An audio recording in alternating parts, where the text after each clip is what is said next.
안녕하세요. 저는 시골에서 살고 있는 40대 남성입니다. 여기 올라오는 사연들을 듣다 보면 정말 세상에는 다양한 사람들이 존재하는 것 같아요. 저도 여러분 못지않게 정말 놀라운 사람을 만난 적이 있습니다. 지금 생각해도 어떻게 그 여자랑 한 지붕 아래에서 살았나 싶네요. 오늘 제 이야기를 들으시고 혹시나 국제결혼에 대해서 생각을 하고 계신다면 다시 생각하게 되실 겁니다. 저는 시골에서 여동생과 부모님과 함께 살고 있었어요. 아버님과 저는 농사를 짓고 있었고 여동생은 시내에서 일을 하고 있었죠. 여러분들이 흔히 생각하시는 시골 풍경에서 살고 있는 거 맞습니다. 주위에는 논과 밭밖에 없고 마을에는 어르신들밖에 없지요. 그리고 마트나 병원을 가려면 차 타고 30분은 가야 합니다. 저희 집은 어릴 때부터 거기서 살아서 불편함은 전혀 못 느끼고 있어요. 그리고 딱히 아픈 것도 없이 건강해서 병원에 자주 갈 일도 없습니다. 다 좋았는데 딱 하나 문제점이 있었어요. 그 당시에 저는 30대 중후반이었는데 결혼을 하지 못했습니다. 그런데 하필 저희 마을에는 여성분들이 없었지요. 부모님들은 하루라도 빨리 아들이 장가를 갔으면 하셨지만 주위에 아무도 없으니 답답할 노릇이었죠. 그러다 보니 저는 이 나이 먹도록 제대로 된 연애 한 번도 못 해봤습니다. 그런데 제가 결혼을 점점 해야겠다는 생각이 다가오니까 사랑 없는 결혼도 가능하겠더라고요. 그래도 저희 집에서 열심히 저희 부모님 일손 도와드리고 같이 아이 낳고 살아도 괜찮다고 생각했습니다. 제가 오랫동안 결혼을 못하고 나이만 먹어가니까 이제는 자연스러운 만남은 힘들더군요. 그래서 그때 처음으로 국제결혼이라는 것을 생각했습니다. 저희 동네는 아직 그런 집이 많이 없어서 낯설긴 했지만 저는 국제결혼도 괜찮을 것 같았어요. 제가 농사 짓는 땅도 조금 있고 사는데 지장 없이 넉넉하기 때문에 충분히 제 아내 한 명은 먹여 살릴 수 있었습니다. 그리고 무엇보다 내조를 잘해주기만 하면 되었기 때문에 국제 결혼에 대해 관심을 가지고 있었죠. 제가 이런 생각을 하고 있다는 것을 가족들에게 알려주면서 외국인 여자를 만나겠다고 했습니다. 그런데 역시나 가족들이 다 반대를 하더라고요. 아무것도 모르는 여자를 함부로 집에 들이면 안 된다고 하면서 말이죠.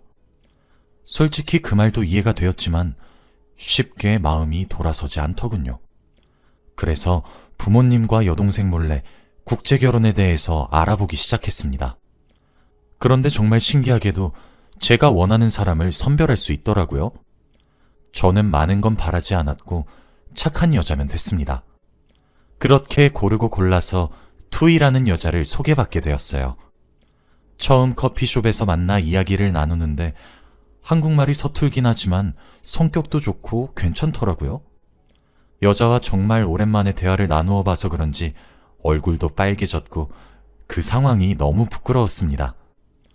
그렇게 투이와 연락처도 교환하고 저희는 그날부터 정식적으로 만나기 시작했어요. 그래도 결혼을 전제로 한 만남이긴 하지만 서로에 대해서 알아갈 시간은 필요하다고 생각했거든요. 가족들 몰래 투이와 연락도 하고 자주 만나면서 가까워지기 시작했습니다. 그렇게 몇 주 동안 서로에게 푹 빠진 채로 살았는데 시간이 지날수록 투이가 좋아지더라고요. 저는 태어나서 처음 느껴보는 설렘에 밤잠 못 잃었습니다. 저와 투이는 결혼을 하기로 약속했고 이제 가족들의 허락을 받는 일만 남았어요. 투이를 소개시켜드리기 전에 제가 지금까지 투이를 만났다는 것과 투이와 결혼하고 싶다는 사실을 밝혔습니다. 그런데 역시나 부모님은 화를 미친 듯이 내면서 안 된다고 했고 여동생도 저를 한심하게 쳐다보았죠.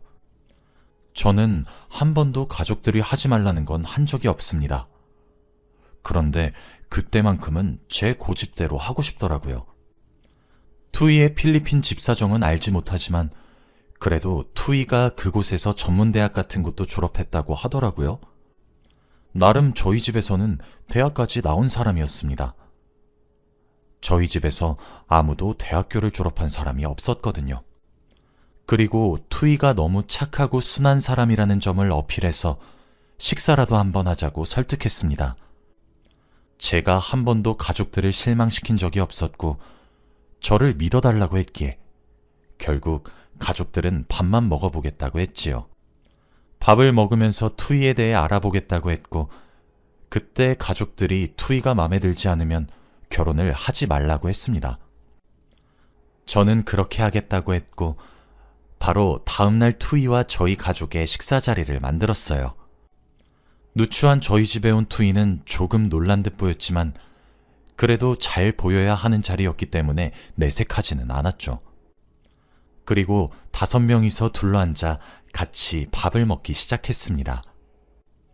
그런데 투이가 한국의 예의도 잘 알고 벌써 며느리처럼 어머니의 손발을 도우면서 성실하게 일을 척척 해내더군요.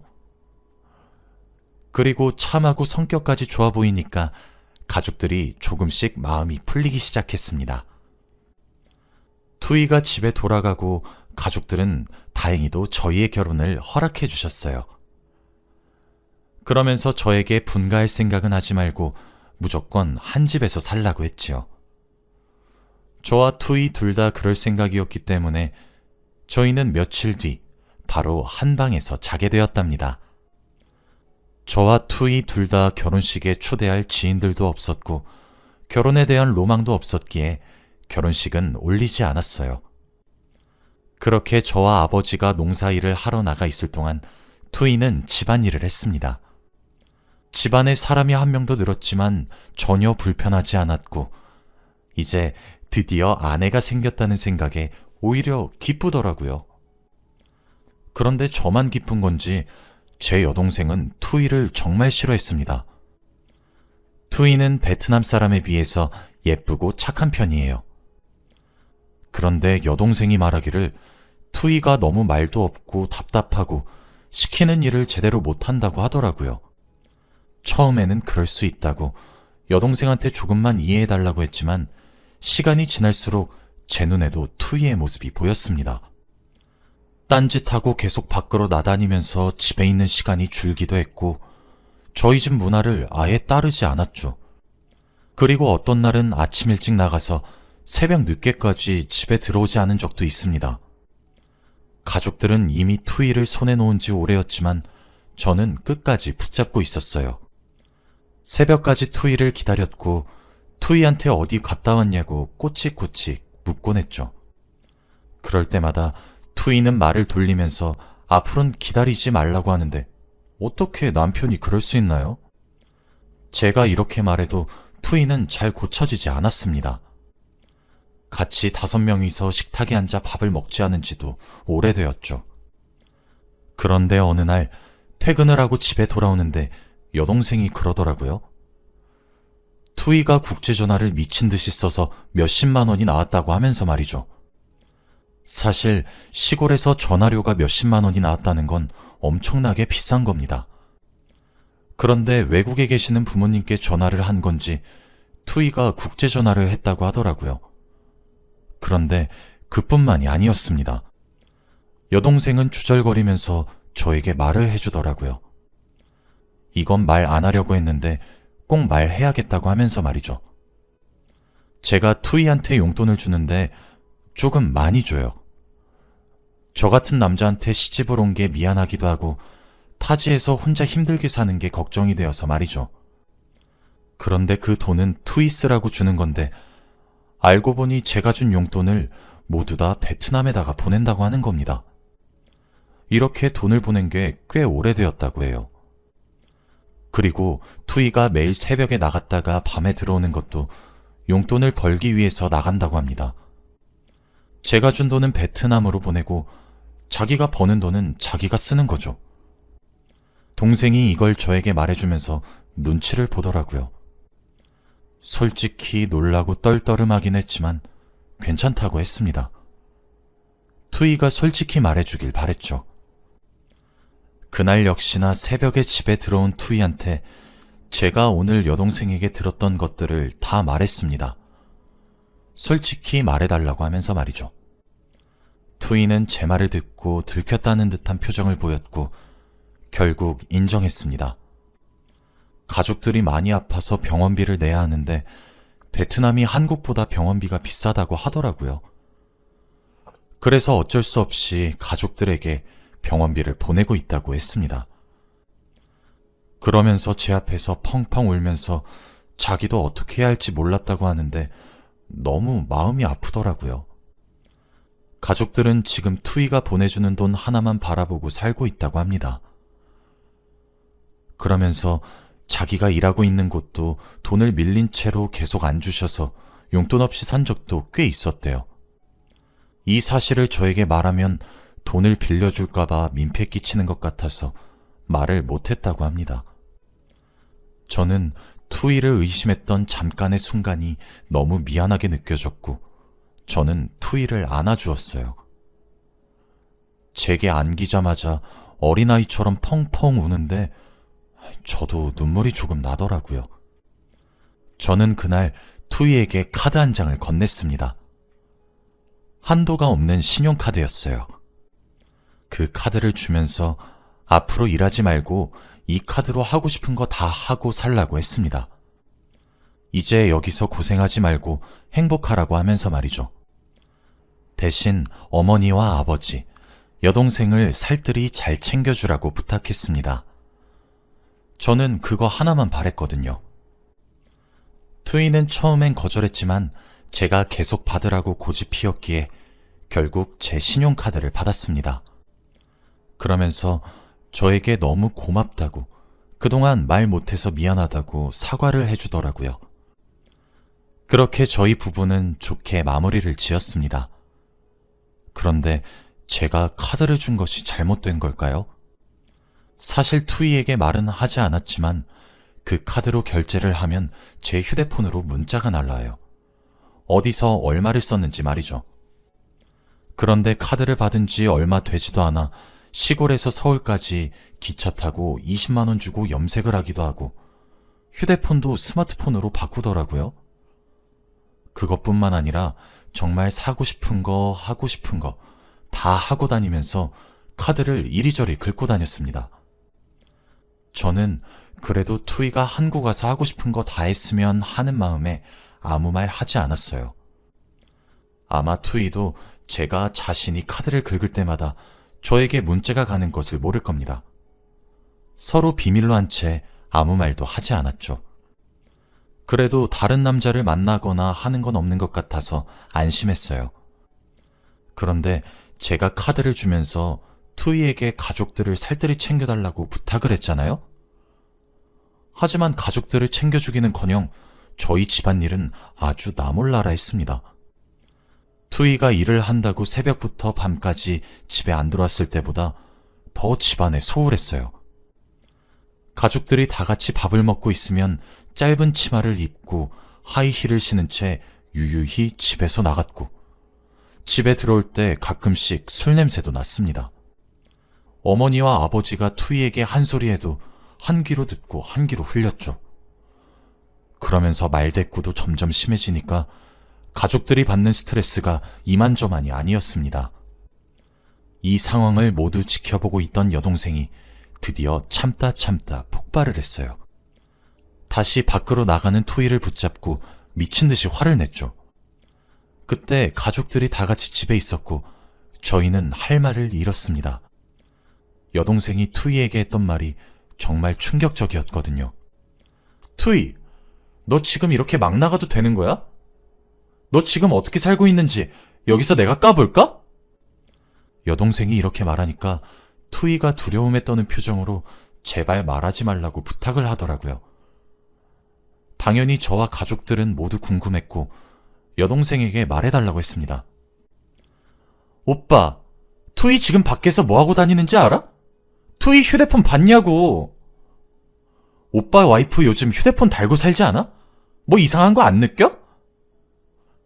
저에게 이 말을 하면서 답답하다는 듯이 행동하는데 저는 머리가 새하얘졌어요. 그때 투이 손에 들고 있던 휴대폰을 빼앗아 바로 뒤졌습니다. 제가 시골에서 살다 보니까 스마트폰에 대해서 아무것도 몰라요. 그런데 투이 휴대폰을 막무가내로 뒤지니까 무언가 나오긴 했습니다. 바로 낯선 남자들과 채팅을 하는 내용이었죠. 그런데 대화 상대가 너무 많았고 연령대도 다양하더라고요. 가족들은 너무 놀라서 할 말을 잃었는데 거기다가 여동생이 한마디 더 보탰어요. 오빠, 투이 맨날 어디 나가는지 알아?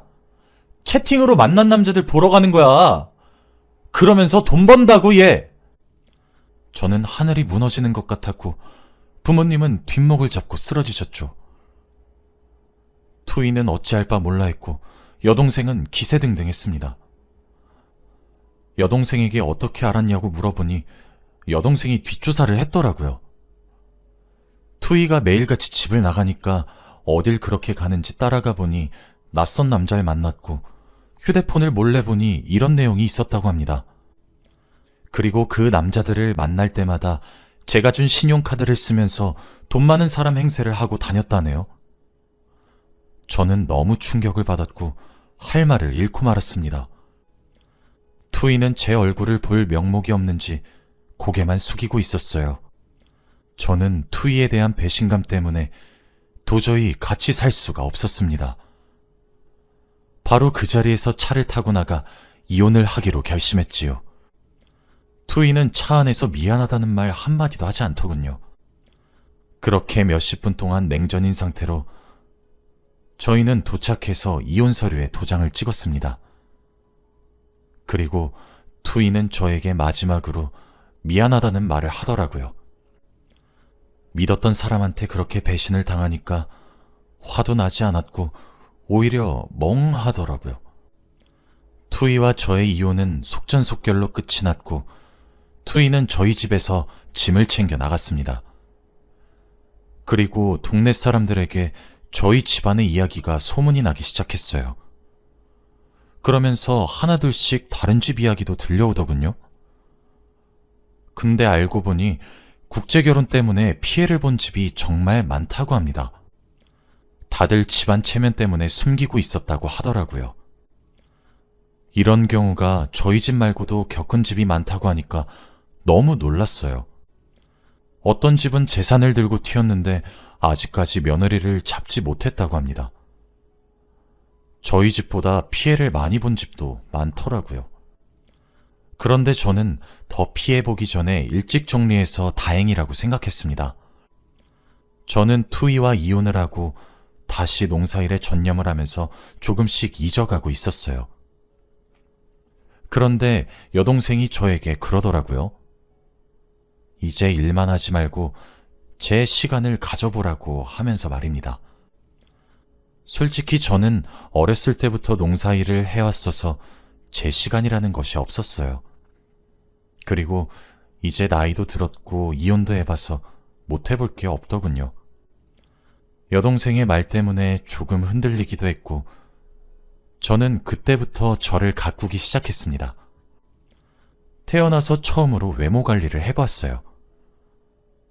살을 빼고 운동해서 몸도 만들어 보았고 서울에 몇 번 가서 옷도 사고 화장품도 샀죠. 그리고 동호회에 가입해서 많은 사람들도 만났습니다. 확실히 다양한 사람들을 만나니까 많은 경험을 하기도 하더라고요. 동호회에서 한 여자를 만났습니다.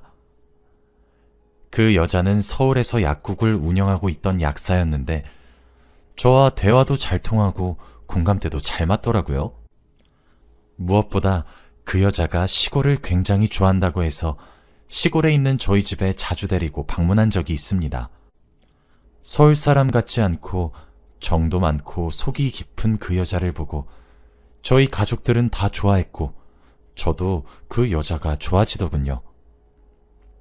결국 끈질긴 제 대시 끝에 저와 그 여자는 연애를 하기 시작했습니다. 투이를 만났을 때에도 이렇게 행복했던 적이 한 번도 없었던 것 같은데 정말 사람의 인연은 따로 있나 봐요. 그 여자와 만나는 내내 하루가 어떻게 지나갔는지 모르겠고 하루하루가 행복하더라고요.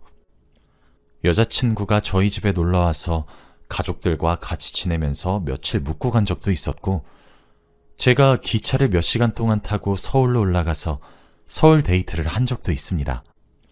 매번 하고 싶은 데이트를 즐겼는데 그날은 제가 서울로 올라가서 깜짝 서프라이즈를 해주고 싶더라고요. 약국에서 열심히 일을 하고 있는 여자친구에게 꽃다발을 들고 찾아가서 놀래켜주고 싶었습니다. 저는 서울에 도착하자마자 설레는 마음으로 예쁜 꽃다발을 사고 약국으로 갔죠. 약국 안에서 꽃다발을 주면 손님들에게 신뢰가 될 것 같아 여자친구 보고 잠깐 나오라고 했습니다. 영문도 모른 채 약국 앞으로 여자친구가 나왔고 저는 꽃다발을 내밀었죠. 여자친구는 너무 기뻐하면서 저에게 안겼고 저도 그런 여자친구의 모습을 보니까 너무 행복하더라고요. 안긴 채로 몇 초간 있었는데 저 앞에서 낯익은 사람이 한 명 보이는 겁니다. 그 사람이 누군지 알아차리기까지는 얼마 걸리지 않았죠. 바로 투이였거든요. 여자친구를 안고 있어서 여자친구는 제 표정을 보지는 못했겠지만 저와 투이는 눈이 마주쳤습니다. 그런데 투이는 한 남자와 같이 있더라고요. 팔짱을 끼고 하하호호 하면서 걷고 있던데 딱 봐도 백발의 할아버지였습니다. 그리고 지팡이를 짚고 계셨죠. 그 옆에서 투이는 짧은 치마와 구두를 신고 그 할아버지 옆에 붙어서 웃고 있었어요. 저는 그 모습을 보고 역시 사람은 쉽게 변하지 않는구나 라는 것을 깨달았습니다. 여자친구에게 제가 투이를 본 것을 들키고 싶지 않아서 바로 투이의 눈을 피했고 저는 여자친구에게 집중했죠. 아마 제가 여자친구에게 꽃다발을 주고 진득한 사랑을 하고 있다는 것을 투이의 두 눈으로 똑똑히 보았겠죠. 그럼 전 그걸로 복수했다고 생각합니다. 마음 같아서는 한국으로는 다시 못 오게 해주고 싶었지만 지금 저렇게 할아버지 옆에서 아양 떨면서 살고 있는 거 보니까 그래도 제가 더 잘 살고 있는 것 같아서 후련하네요. 지금은 여자친구와 결혼에 대해서 생각하고 있습니다. 저희 둘 다 나이가 많아서 아이를 낳을 순 없겠지만 그래도 평생 이 여자만 있으면 될 것 같아요. 행복하게 잘 살도록 하겠습니다. 여러분도 저 같은 일 겪지 말고 행복하세요. 제 이야기는 여기까지입니다. 들어주셔서 감사해요.